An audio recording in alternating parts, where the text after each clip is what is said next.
lie to you? She's a priceless presenter, Fern Britton. He's a free agent, Stephen Mangan. And their team captain, David Mitchell. And facing them tonight, beaten by a Tory, Ken Livingstone. Always got a story, Reginald D.Hunter. And their team captain, Lee Mack. And your host, Rob Brydon.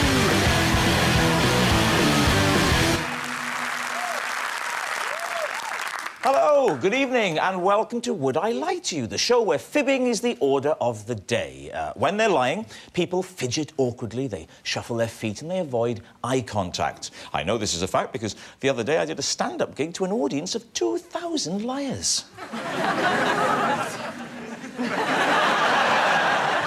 We lie the most on the telephone because there's no written record. Lee lies on the phone all the time. There's never really a fire, is there, Lee? And scientists believe we evolved the ability to lie simply because it helps us to get food and sex. I don't have to lie to get food. And so to round one, Home Truths. It's all about the extraordinary, exciting lives of our panellists. Each panellist will turn over a card containing either a true fact about themselves or a whopping lie that they've never seen before. Can the opposing team separate the truth from the fibs? First up, Reg. The D in my name stands for delicious.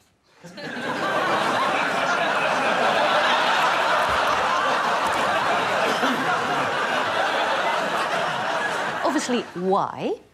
Well, it was the late 60s when I was born, 1969. There are a lot of black men my age around that time being given names like Reginald and Winston and Delicious because...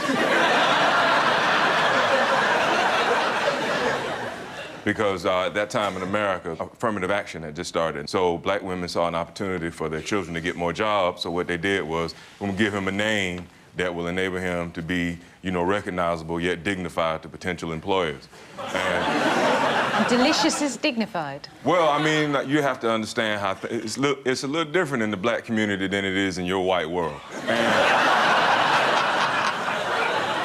And so, like the name Delicious commands great respect in the ghetto.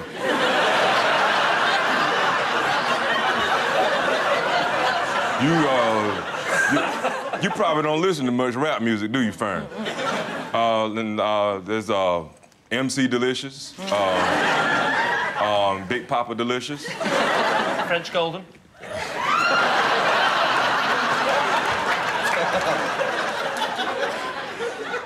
Where did Reginald come from? Reginald is a German name. It means mighty or wise power. And delicious means very tasty.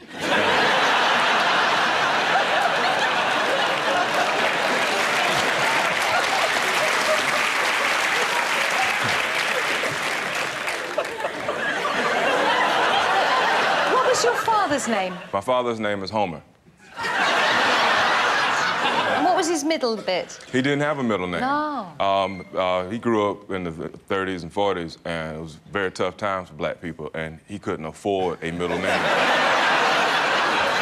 And do you have brothers and sisters? I do indeed. And what are their names? Well, there's Brenda, there's Kathy, there's Oliver, there's Scrumptious.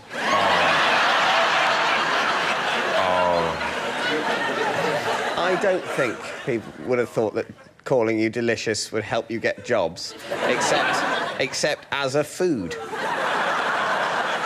Well, I think, shall we say it's a lie? I think that's what we're heading towards. You're going to feel stupid when it's true. So you're saying it's a lie? Yes. OK, Reg, is it the truth or is it a lie? It is a lie.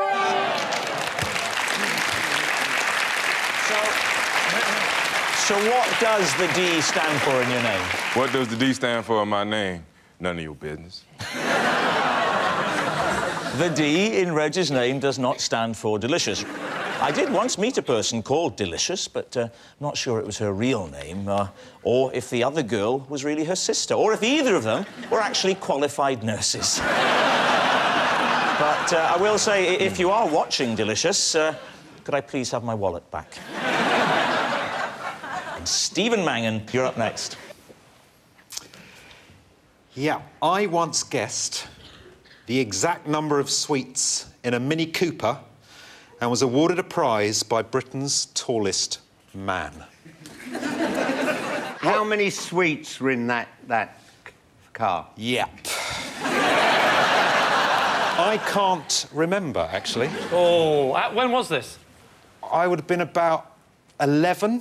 Can you give us a ballpark figure? It was something in the sort of 4,000 area, because they were quite...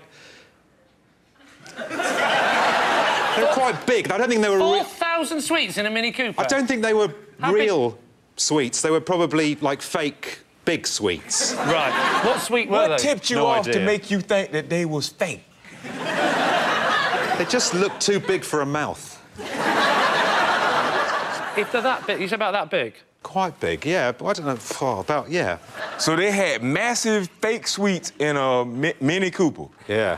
I'm very suspicious of your story. Yes, you can't remember the amount, you can't remember the size. And where was this? Any recollection of the country? Or... Yeah. It was at Brent Cross Shopping Centre, and I won £100. What? That was the prize. £100? £100. What year was this? Oh. 83, something around there. Late 80s and 83.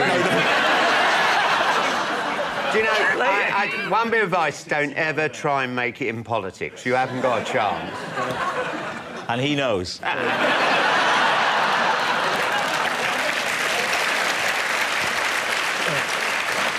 I sense you're edging ever closer to a decision. What are we going to say, Ken? He's lying. Not that tough, then. Reginald? My first instinct to say that that's too fantastic of a story to have ever happened to anybody. But then I think, you look like you might do anything.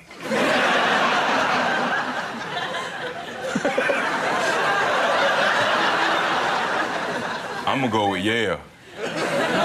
I don't know who to go with. Reginald with his suave charm. Or you. I'm going to go with Ken here and say that you are, in fact, not telling the truth. You're saying it's a lie. OK. So, Steve Mangan, truth or fiction? It is, in fact, the truth. No! No!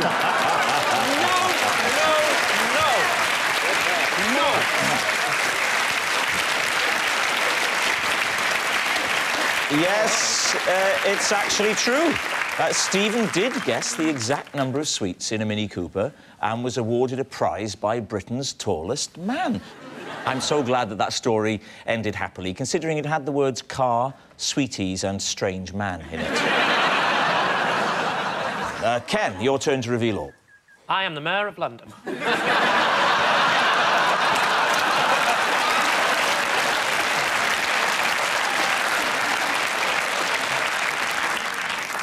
I was the first person in the world to breed the Congolese frog, Hymenocyrus curtipes, in captivity. This shouldn't take long. David. Why? They are the only frog I know that has a prehensile anus. And... Yeah, you've got an attention. What? They can turn the anus into a small tube which sprays eggs or sperm in just about every general direction. How did you make them breed? Well, this was... He stammered when he asked it. I love that. Sir, how did you make them breed? Everybody else had kept them in tanks with an aerator, which bubbled away.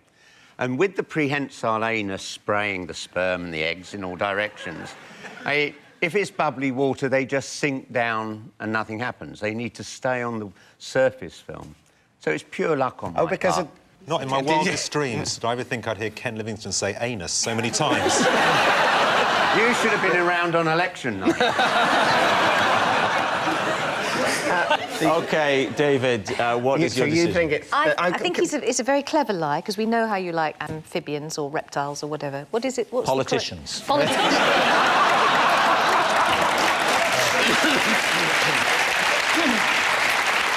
You have to reach a decision.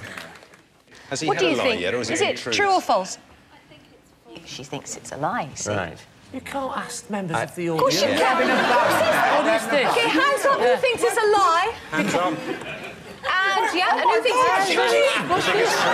What's this? It's unheard of on this show. What I like, Fern, is we now have a sort of a soupçon of ready, steady cook about it. So what are you going to say, then? I think green tomatoes have got it. Yeah? And you're saying it's... I think, well, it was more hands That up was for more true. for true, I think. I'll go with it's true. You're saying it's true? Right. Ken Livingstone, is it the truth or is it a lie? It's true.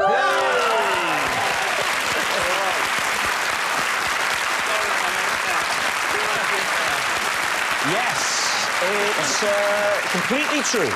Ken was the first person in the world to breed the Congolese frog Hymenopterus curtipes. Have to say, Ken, perhaps if you'd concentrated a bit harder on your transport policy instead of Kermit, you'd still be in power. Our next round is called the Ring of Truth, in which I read out some celebrity facts, and all our teams have to do is decide if they're true or not. What could be simpler? David's team, take a look at this clip of someone that we can all look up to. Now, years ago, a Brill-creamed head looking like patent leather was just the thing for the trendy young man. 1955, Saturday night, off to Tottenham Royal. So it was crash bash, sausage and mash, 2 kips and a bomb-bomb, little dabadooya, really so on the Barnet. And then the combination was Old Spice on the German, a little bit of Old Spice, tiddly-winky-woo, with the Brill cream, bee's knees.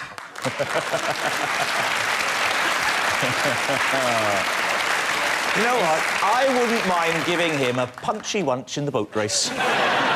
So here's the related fact, then, for David's team. The Archbishop of Canterbury once endorsed a Cockney version of the Bible. Is this possible, David's team?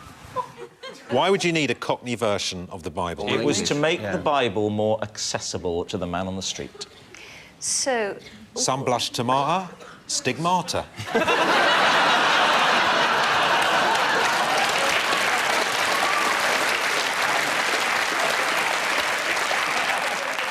George Carey endorsed it in 2001.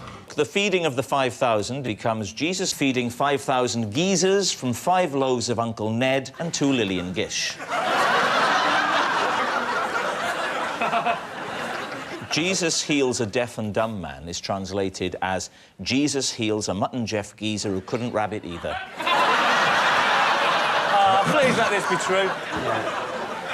Again, it'd be great if that was true. Wouldn't it be? I'd buy it. I'd buy one of We'd those. have heard about it, though. You would, wouldn't you?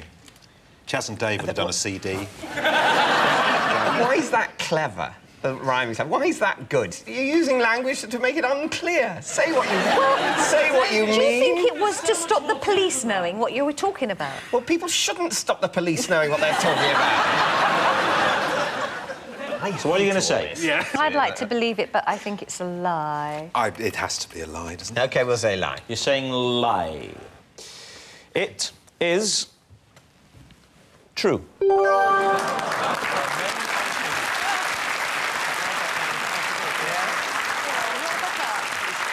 Yes, amazingly, it's true, and I have the book here. We don't Adam and Eve it. No, sir. Let me read a bit to you. The Lord's Prayer. I'm going to hate this, aren't I? Yes, you are. You are. OK, I'll brace myself. Hello, Dad. Oh, God. No, Dad. Oh, sorry. Hello, Dad, up there in good old heaven. Your name is well, great and holy, and we respect you, Gov. We hope we can all have a butcher's at heaven and be there as soon as possible, and we want to make you happy, Gov. It is true. When the book came out, it was a massive hit, which is also Cockney rhyming slang. Which means at the end of that round, it's David with 3 points and Lee with 2 points.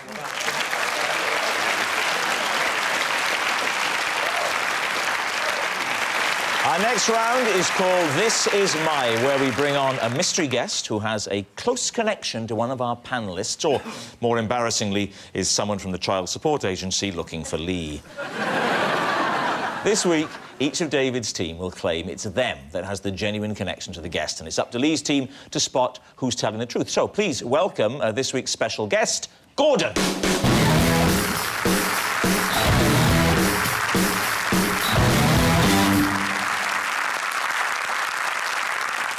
So, Stephen, what is Gordon to you? Well, this is Gordon.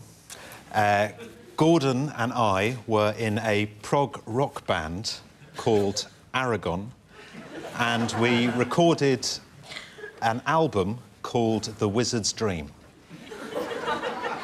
David, perhaps you'd like to explain your connection. Yes, this is Gordon. He works in my local pet shop and recently sold me a hamster that died the very next day. Finally, Fern, explain your relationship with Gordon. This is Gordon. He's the subject of my life drawing class, and I have painted him naked 3 times. There we are, then. Pretty straightforward. A former prog rocker, a purveyor of poorly pets, or a nude model. Lee's team, where would you like to start? What did the hamster die of? So, what did the hamster die of? I don't really know, actually. I think we all know, David.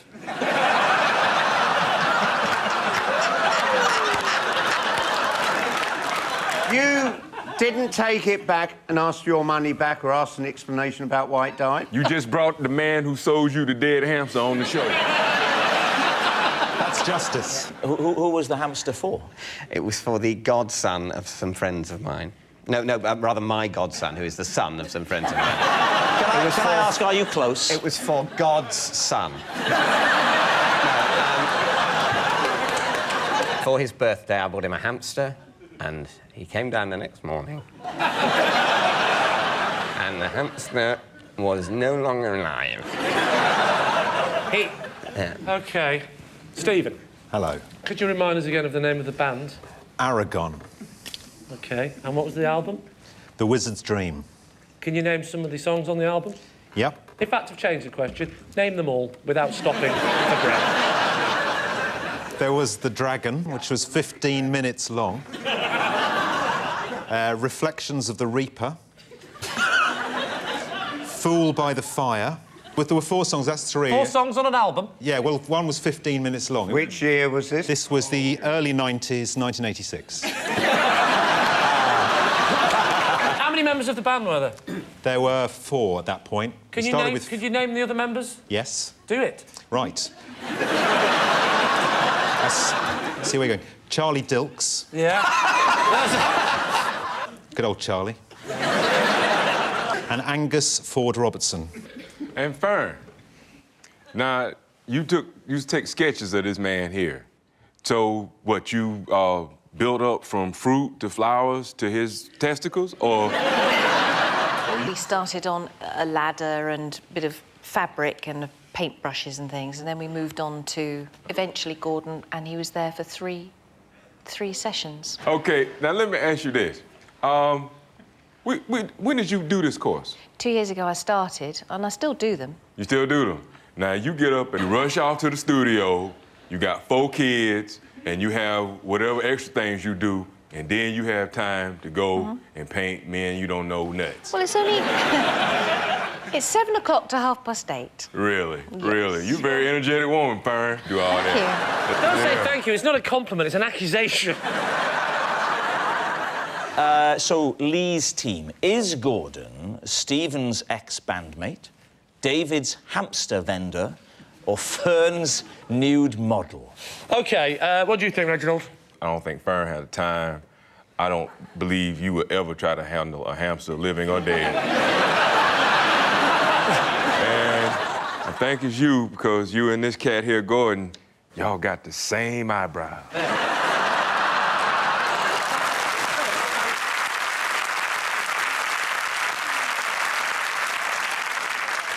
And, sorry, Ken, you're going with Stephen as well? Yeah. So it's Stephen. Let's go with OK. Gordon, would you like to reveal your true identity? My name is Gordon, and I was a guitarist in a progressive rock band called Aragon with Stephen, and we did record The Wizard's Dream. Thank you very much for coming along tonight. Cheers. Gordon.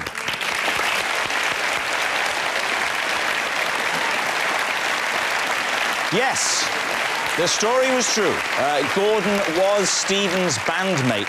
And if you fancy listening to Wizard's Dream, simply log on to iTunes. There's literally tens of thousands of much better albums available right there. So, at the end of that round, David's team have 3 points, Lee's team have 3 points.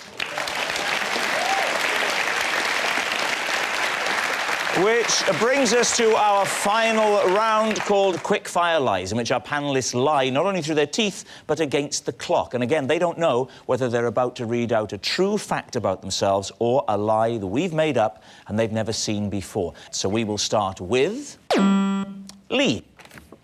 Last year, I was ordered to leave Blackpool Tower after I threw a sausage roll off the top. How were you discovered? Did someone see you? Security was at the top. And saw you. Why did you throw it? Well, because I'm northern. And I just thought the bin's over. You know, the bin was not in sight. Why didn't you finish it? Because actually, I'd already had one. This was my second. I was halfway through it, and I thought, no more for me. Were they hot sausage rolls? If you want, I'll give you the accurate heat of how they were. This hot.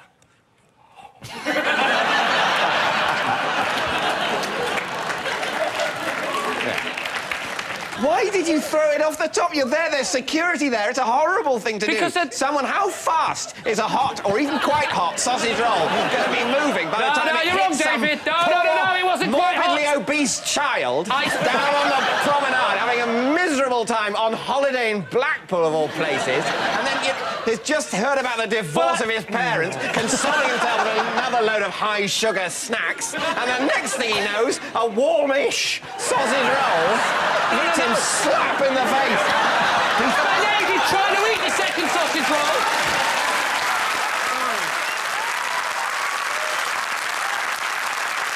David, let's have a guess. Fern. I don't think he would. I think it's a lie.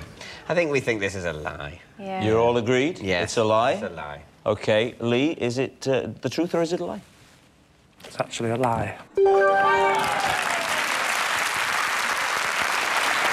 Yes, it's a lie. Lee was not ordered to leave the Blackpool Tower after throwing a sausage roll off the top. As if anyone from the north would waste something wrapped in pastry.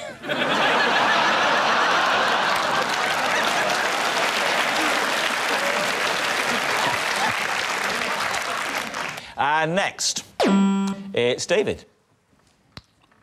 As a child, at my grandparents' house, I had a little bell that I would ring if I wanted anything.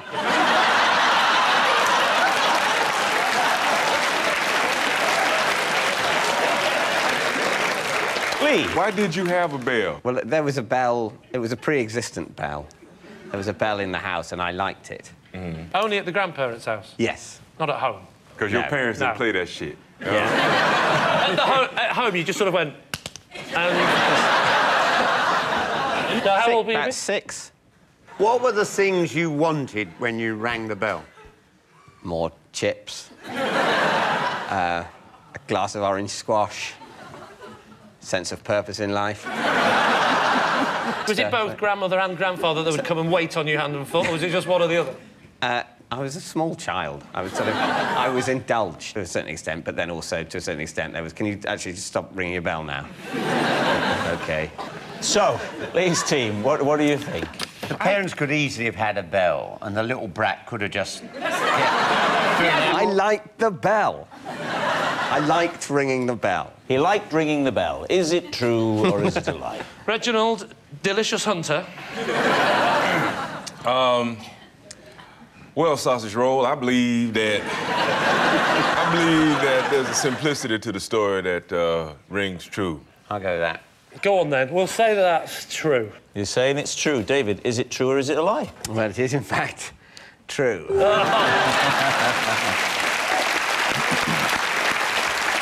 Yes.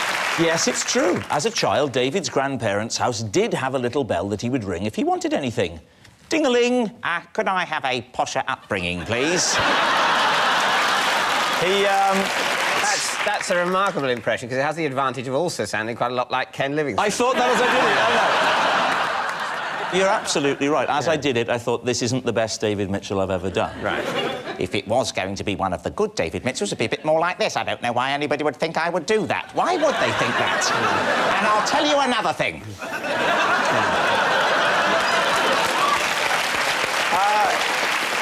And next, Fern. Ooh. Possession. Now you have a box under the desk we'd like you to get out, please. That's it. Open it up. Out.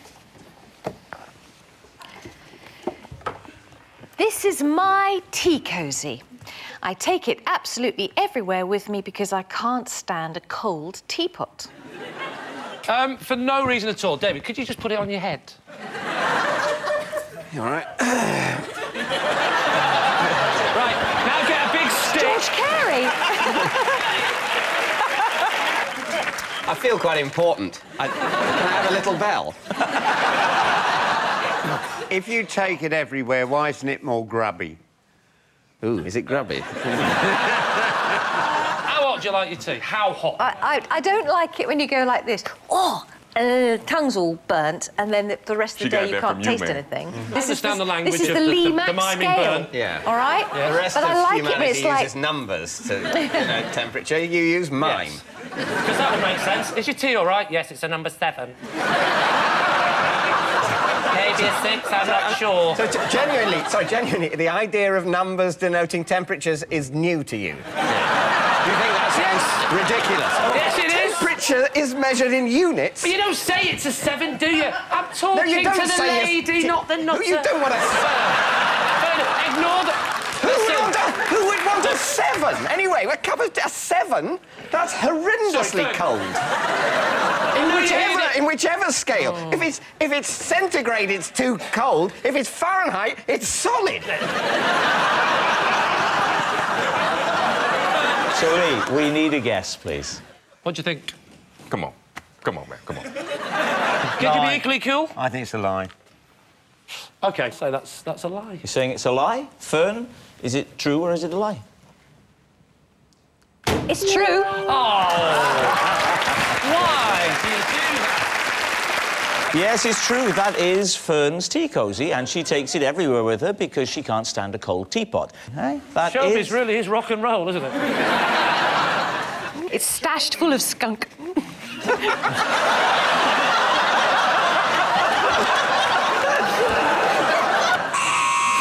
And that noise signals time's up. It's the end of the show. I can reveal tonight's score is a draw. David's team have 5 and Lee's team have 5.